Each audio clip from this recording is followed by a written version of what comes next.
Courtney at that time, Courtney Love, told me so much information in January of this year. It was like she basically wrote me a novel. I couldn't process it.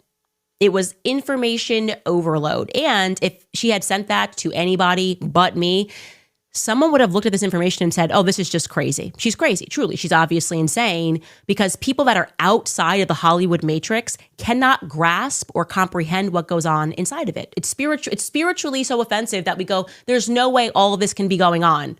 And then you join my book club and you read Hollywood Babylon and you're like, oh, this is actually how the system was built in Hollywood. It was built off of this stuff. So while I personally did not understand the nature of what goes on inside of Hollywood, I did start to understand it after everything happened with Ye, okay?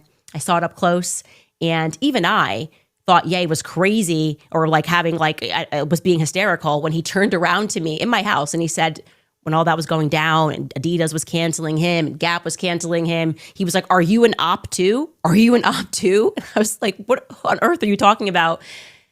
Until I fully came to realize what he meant. It started with that book Chaos, and I've just done so much research since. Now I fully understand what he was saying when he was asking me that question, if I was also an op, right? Everything then happened to me in 2024, and I am certain that Charlie was also going through that process as well, where you start to realize there are literally psychological operatives in your life. He was asking me, Ye, are you a part of the psychological operation that is meant to control me? Are you one of these handlers that's meant to stop me from breaking out of this affective mental prison? I'm realizing something's wrong, and everyone's telling me there's something wrong with me when I'm saying, no, there's something wrong with this, right? Why are you trying to make me think I'm crazy? And I'm going back to my own thing for tweeting that genocide is always wrong. The operatives are right. Oh, don't you understand how that could have been anti-Semitic? Right? So don't you understand? Charlie, if you go down this route of perfect sense, if you go down this route, you're going to lose millions of dollars. That is what he is referring to, right? Are you an op? And she then told me through a lot of messages that at the core of all of this is ownership. Goodbye to your idea of a meritocracy, that you can climb the ladder and become a billionaire yourself. Actually, the best way to understand it is that when companies or individuals get too big and become too powerful, they send their agents to control them, to make sure that they are able to control their messaging. And if they cannot control those individuals, they will stage some sort of a hostile takeover of that brand or of that company or of that particular person. And there's a number of ways that can be accomplished. First and foremost, the psychosis. She's having a mental breakdown. She needs a break. She's really tired. Britney's been put on a Psych 5150 hold. Kanye, he said he was just reading a Bible, and Harley Pasternak, and we got into his backstory, and MK Ultra suddenly puts him in a hospital on a Psych 5150 hold, and somehow his wife, I guess, was cool with that at the time, being Kim Kardashian. Also, of course, Wacko Jacko. The media gets involved in this, blaring out to the public, don't look at what's happening behind the scenes, because this person's just absolutely crazy. They're doing this to me right now. Obviously, you guys see this every single day. She's gone off the deep end. Thank you. That's where I'd like to be. I don't want to be in the shallow end, my friends. Yeah, let's get deep on these topics. Another way that they accomplish this is via lawfare. They will bankrupt you, okay? This is why what's happening to Elijah Schaffer, this is relevant. This is one of their strategies. When they want you to shut up, they will effectively bankrupt you. Your consequence will be that you have no more money. And Michael Jackson, despite the fact that he was beating Sony, he was owning his own catalog and almost owned the Beatles catalog. And that's when they swept in and they took down Michael Jackson. He died broke, right? And the people who he was fighting owned his catalog. Actually, in the news today, and this is totally a God thing, I saw Paris Jackson was in the news today. She's lost in court and she's still fighting over her father's legacy. It's insane. The very people he hated, right, now own his catalog, and he was beating them. And they lied to us about the pedophilia. I did a whole episode on that. You should look it up. Candace Owens, Michael Jackson. It's a shocking, true story of what they did and how we all believed it. And then, of course, brings us the next way that they accomplish what they want. The media, a reputational assassination, right? The Me Too movement. That's what I was getting at. It was such an easy way to hostile take over big companies, because even if these people survive and prove they didn't do anything wrong to these women who may be paid to come up and say, he did this or he did that, you effectively have to sell your company because you just can't, you're so tarred and feathered reputationally that nobody wants to work with you anymore, right? Who buys these companies?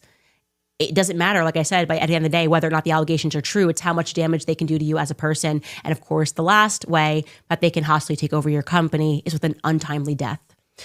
Kurt Cobain, Prince, Michael Jackson, Charlie Kirk.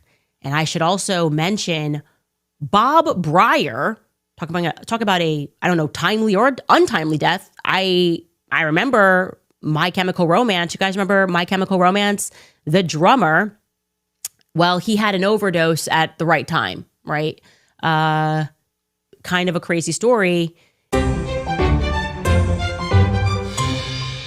That is true. That is true. The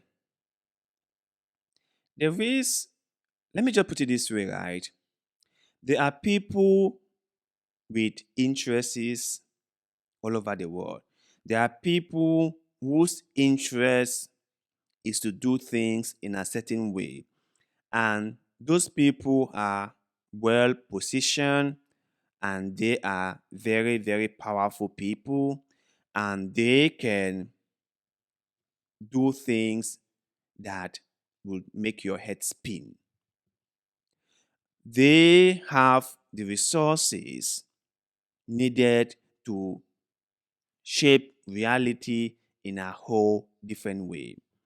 And if those people start coming after you, believe me, you will be in a lot of trouble.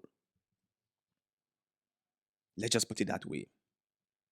The billionaires, the special interests, the politicians, they all have their own interests. I tell people about this. Right? I know Candice is not a fan of the LGBTQ community, and to me, that is okay. Everyone must make their own choices. Everyone has the right to choose what they want.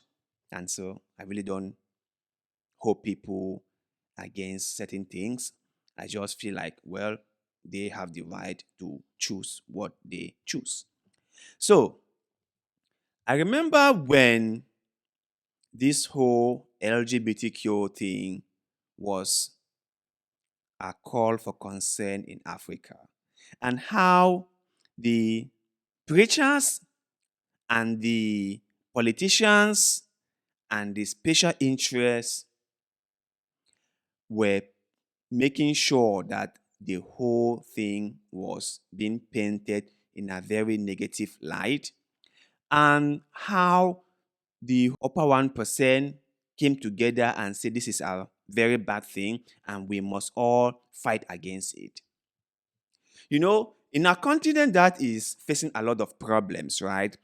With hunger, killing people, with starvation, with poverty, with unemployment, with droughts, insecurity is also there.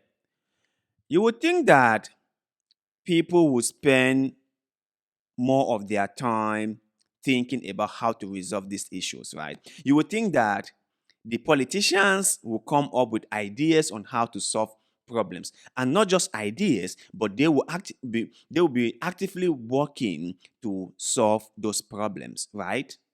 No, that is too difficult for them to do. Why not just bring something that we can just throw to the population and keep them fighting over like dogs over a bone? Let's bring something, a topic that is so taboo in the African continent that people don't want to talk about it, people don't want to associate themselves with it, and let the people fight over. Because if we don't give the people something to fight over, our jobs are at stake. We might wake up tomorrow and found out that we don't have a job anymore. And so they brought in the LGBTQ question, and they were actively energizing the population against it. They were saying all kinds of outrageous things against it. Ghana, Nigeria, Uganda all championed it, and they were passing laws up and down. Why they were doing all this? People were starving. Why they were doing all this? People go hungry. Why they were doing all this? People slept in the street because they couldn't afford a place to stay. Why they were doing all this? People were highly anxious because of insecurity. The important things that are affecting the lives of people were not being given the attention those things deserve. No one really wanted to do the hard job. No. All they wanted was a distraction for the masses. It's the same thing you see in America. Whenever they want to have a distraction, whenever they feel like people are catching up to them, they will bring up one story. They will use their media to spread it.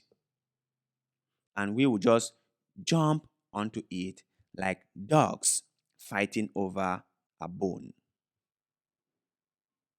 It happens again and again and again. Now, I tell people that Diddy, in my own opinion, is not in prison for what he did. Believe me when I tell you this, Diddy is not a clean person. Diddy is a horrible person. And most of the things he is being accused of, I believe he did those things. But he is not in prison for those things. Because remember, he has been doing those things for a while now. And no one bother to ask questions. No one bother to hold him accountable.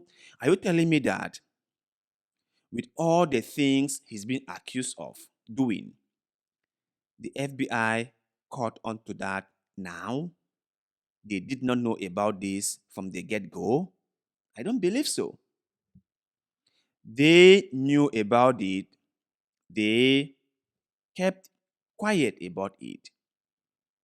And they must have had their reasons for doing so. And believe me, those reasons are not the ones that benefited us, the common people. No, no, no. So let me say this one more time. Diddy did the things he's been accused of, but he is not in prison for those things. Let me tell you how this happened in Africa. You will see a politician who is really corrupt. They will never be arrested for corruption or embezzlement. They will be promoted. And then after a while, they will be arrested and thrown in jail for corruption. And when you dig deeper, you come to realize that the reason they are in prison is not because they were corrupt or they embezzled, but the reason is political infighting. They were eyeing a position that they shouldn't be eyeing. And those whose positions were being eyed thought to themselves, they have to act now to save themselves. Otherwise, they will find themselves in a very, very difficult position. And so they act. It is the same thing with Diddy. The same thing with Robert Kelly. The same thing with most people who are being brought down by the system, like Harvey Weinstein.